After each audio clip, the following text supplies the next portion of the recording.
क्योंकि हम लोग भी फौजी आदमी हैं और हमको ये मालूम नहीं है कि राजनीति क्या चीज़ होती है, लेकिन राजनीति में घुसे हैं तो थोड़ा बहुत उस चीज़ के बारे में जानकारी भी हो गई है कि राज करना तो नीति चलनी पड़ेगी। राजनीति का यही महत्व है। तो राजनीति में जब गया तो मैं 2014 में रिटायरमेंट आया था और आते ही मैं सबसे पहले आपको ये बता दूं कि जो यहाँ पर CHS आर्मी का उसको इंस्टॉल करने वाला मैं अकेला हूँ।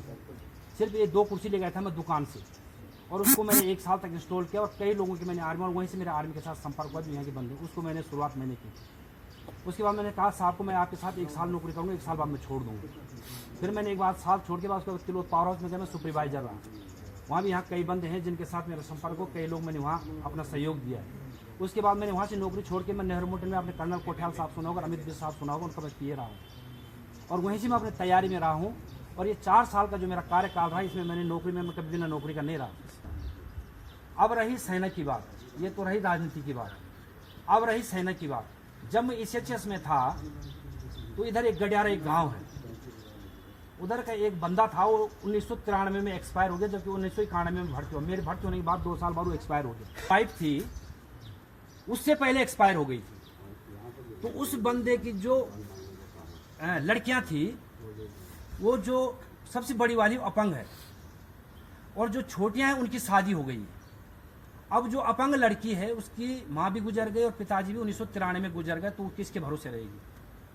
तो वो बंदा मेरे को पता करते करते SHS में आया। केवल भाई साहब मैंने सुना है कि आप असम राइफल के हैं और आप यहाँ नौकरी करते हैं और मेरे ये प्रॉब्लम है। उसका जो छोटी बहन है उसका जवाई है वो, और वो लड़का भी इतना वो नहीं कोई कि मतलब कोई काम, एक माल मुझसे बैराज में वो जो है 10-12 हज़ार रुपये की नौकरी करता है वो मेरे पास आया। तो मैंने कहा भाई तेरे पास कुछ डॉक्यूमेंट्स हैं? बोला सर एक कागज़ का टुकड़ा पड़ा हुआ है। तो मैंने कहा ले आना उसको। तो उसने एक कागज़ का टुकड़ा, पुराने जमाने का PPO था, एक छोटा सा टुकड़ा, उसमें भी आधा खटा हुआ, आधा चूहे ने इधर से खा रखा, आधा इधर छूटे खा रखा। 1993 की भूकंप में वो लोग कहीं दब गया था तो कहीं मिल गया। तो मैंने पता किया, उसमें मैंने देखा तो उसमें यूनिट का नाम लिखा था। तो मैंने उस यूनिट के CO को चिट्ठी लिखी यहाँ से कि सर मैंने फलाना सिंह नाम का एक बंदा है और आपकी यूनिट का बंदा है और 1993 में एक्सपायर हो गया। इसका लॉन्ग रोल में देखो, इसका लॉन्ग रोल PPO नंबर कोई चीज़ मिल नहीं रही, थोड़ा इसका लॉन्ग रोल का डॉक्यूमेंट डिटेल भेजिए आप। तब उसके CO से मैंने वहाँ से उसका डिटेल मंगवाया। अब समस्या ये हो गई कि उसका डिटेल मांगने के बाद उस केस को लगने में 2015 के आसपास केस हुआ, 2023 में केस फाइनल हुआ। लगा हुआ 7 साल लग गए। बंदे ने भी हिम्मत नहीं हारी और मैंने भी उसको कह दिया कि मैं दावे के साथ कहता हूं कि मैं आपको पेंशन दिला के रहूंगा, लेकिन आपको हिम्मत नहीं हारनी पड़ेगी। 7 साल इस केस को लगी। बंदा डॉक्यूमेंट लेके आया, मैंने CO साहब को लिखा, CO साहब ने वहां से डिटेल बताया। अब जो लड़की थी वहां उसका नाम कुछ और गांव में उसका नाम कुछ और है, और जो उसका सर्टिफिकेट 5 पास 8 पास का था उस समय उसका, उसमें नाम कुछ और है। बंदा राजपूत है और बंदे के डॉक्यूमेंट में नोटियाल लिखा हुआ है। समस्या यहाँ भी फंस गई, क्योंकि पहले बोलते थे कि बोला तू भर्ती हो जा, और फिर वो बोलते थे कि अरे ऐसा ना मैं भाग के चले जाऊँ वहाँ से, और वो शंभू सिंह पंवार की जगह शंभू सिंह नोटियाल लिखवा दे उसने। वहाँ भी गाड़ी फंस गई।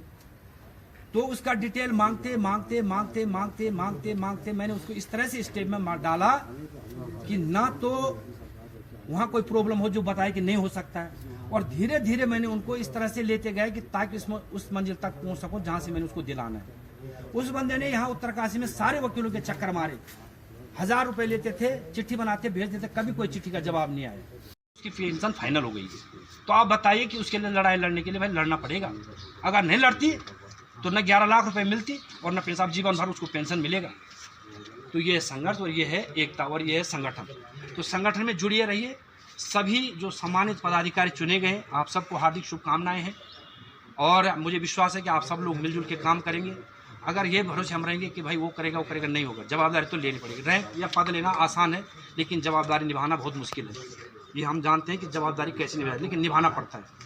मैं क्षमा चाहूँगा, मैं आज इस बैठक में नहीं, साहब से मेरी बात हुई थी, मैंने साहब को कहा भाई मैं नहीं आ पाऊँगा, लेकिन मैंने 2-3 दुर्गेश्वर प्रसाद नोटियाल जी, नेथानी जी, मैंने उनको कहा तो आप कोऑर्डिनेट कीजिए, मेरे लायक जो सही होगा मैं करूँगा। क्योंकि मुझे कहीं DM साहब का आदेश आया था कि आपने यहाँ से बाहर निकालना है, कहीं जाने का हमें आदेश हुआ था, आपको पता है।